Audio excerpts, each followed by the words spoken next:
servir Dieu ou se servir de Dieu. On peut prêcher Dieu et ne plus marcher avec lui.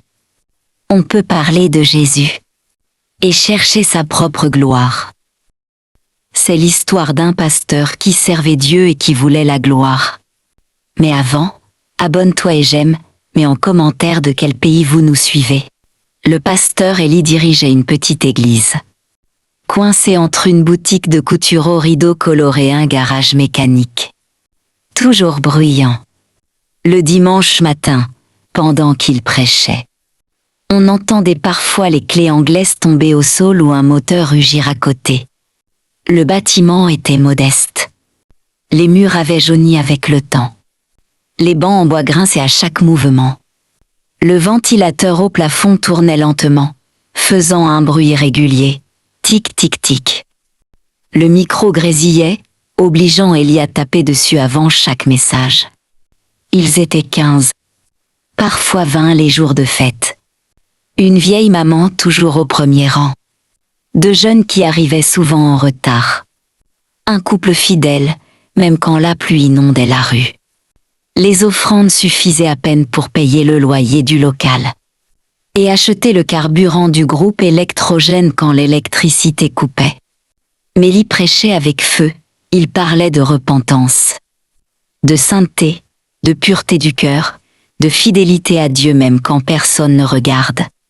Souvent, après le culte, il marchait seul sous le soleil brûlant, la Bible serrée contre sa poitrine. Il murmurait « Seigneur, même si je prêchais un seul, je resterai fidèle. » Son costume était usé au coude, ses chaussures perdaient leur éclat, mais son regard brillait d'une conviction sincère. Un soir, dans sa petite chambre éclairée par une ampoule faible, Élie ouvrit Facebook. Il tomba sur un direct, une immense église des projecteurs des écrans géants.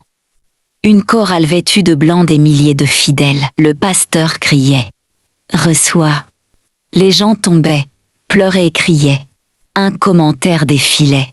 Offrande d'aujourd'hui, plus de 30 millions. Élie sentit quelque chose se fissurer en lui. Une pensée dangereuse. Pourquoi lui? Je jeûne, je prie et je prêche la vérité. Mais rien ne change. Ce soir-là, il ne remercia pas Dieu, il compara. Et la comparaison enfanta l'envie. Un dimanche ordinaire, alors qu'il prêchait sur la fidélité, la porte s'ouvrit lentement. Une femme entra. Élégante, assurée, parfum subtil qui remplissait l'air, talons discrets mais précis, ses bijoux scintillaient sans excès, son regard était calme.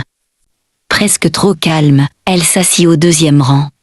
À l'offrande, elle déposa une somme qui fit trembler les anciens.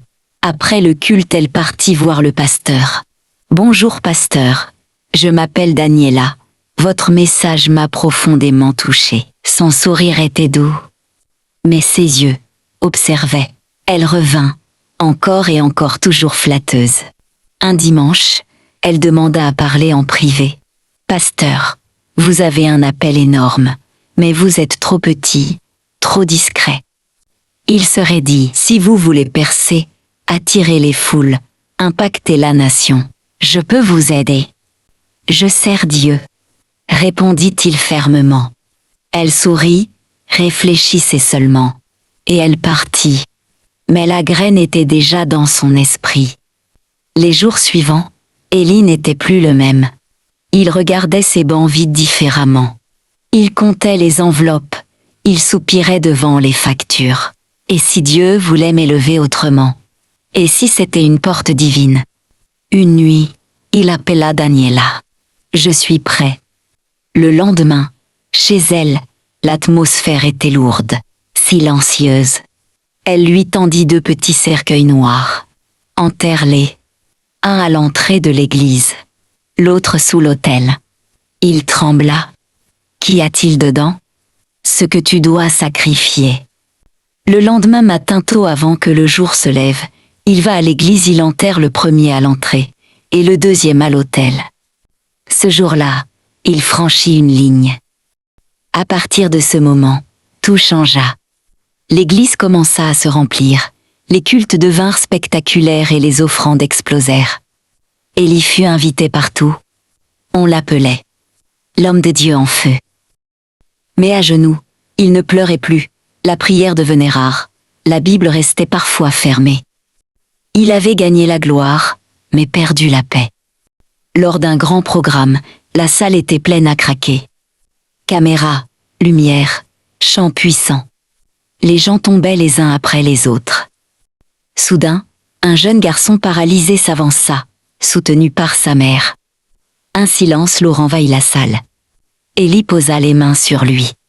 Il pria mais rien. Il pria encore plus fort. Toujours rien. Alors le garçon leva les yeux et dit « Pasteur, moi je crois en Dieu. Je crois qu'il peut me guérir. » À cet instant, le visage d'Élie devint froid. Il comprit que ce qu'il manifestait n'était pas Dieu. Depuis ce jour, Élie ne dormait plus. La nuit, Daniela venait dans ses rêves. « Tu voulais la gloire, tu as la gloire. Tu es à moi. » Il se réveillait en sueur. Un soir, brisé, il tomba à genoux. « Seigneur, pardonne-moi, je ne veux plus cette gloire. Je veux te servir, toi. » Mais l'alliance était déjà tissée. Et les alliances spirituelles sont difficiles à briser. Et le Seigneur lui dit « Me servir n'est pas une course.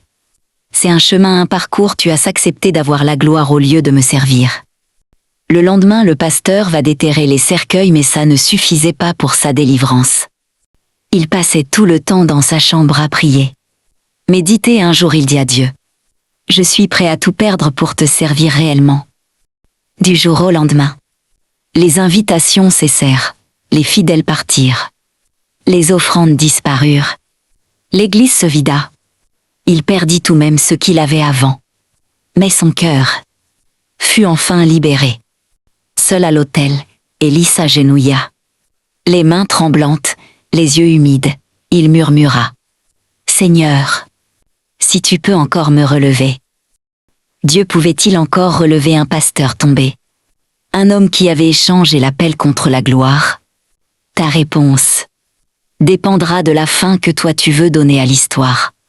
Donc laisse ta réponse en commentaire.